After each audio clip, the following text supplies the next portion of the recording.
We all know comics by name. They're pronounced in a familiar way and they're similar to other comics as we know it. But what comes to mind when you think of Philippine comics? Maybe you'll immediately visualize Darna, others might think of Pugad Baboy, some might think of Mimi drawings on Facebook, and maybe even a Filipino webtoon comes to mind.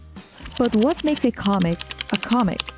Comics with a K is a medium and subgenre of comic books, strips, graphic novels, and general sequential art native to the Philippines. So yes, everything from serialized comic books, whole graphic novels, to even 4-panel funnies on Instagram are all comics. But still, why should we even care? Especially for a niche dying art form. Well, that's where people are often wrong. Comics are alive, actually. People are creating comics now more than ever, with most popular releases crossing international seas and some hidden gems scattered in platforms you probably never even checked. I think it's thriving. As a member of Pickoff since the very beginning, it's getting bigger and bigger every year. And I think that's just more Filipinos that have always been talented getting an opportunity via these like low barrier of entry to like join events and to sort of make a small batch of their comics and get the like those customers. Events like this are the reason why the indie community is thriving. Well, I think with things such as like Trece, Philippine comics are becoming like sort of the new thing, in the industry. I feel like for a long time it was like US comics and then like Japan had their moment.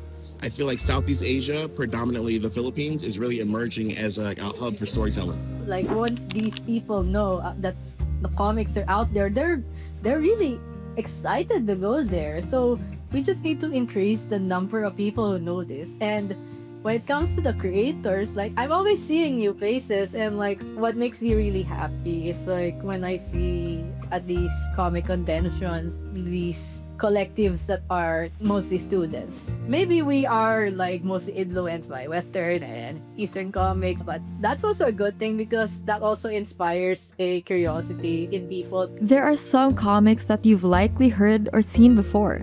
You probably just haven't realized you're reading a comic. That's like saying like Philippine radio is dead. If you've never been on a jeep and heard like love radio playing through like the jeepney speakers. Of course, if you go on your everyday life never listening to a radio, then you'd think that Philippine radio is dead, even though it's like it's thriving. It's on the up and up. I started doing comics, starting with Comiket.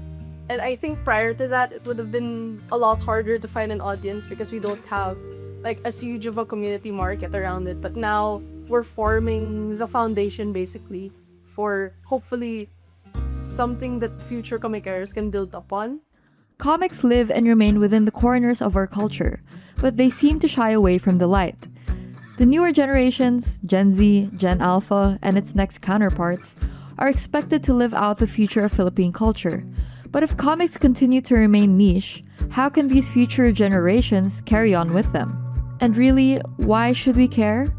There's a whole lot to care about, with just as many panels there are to read.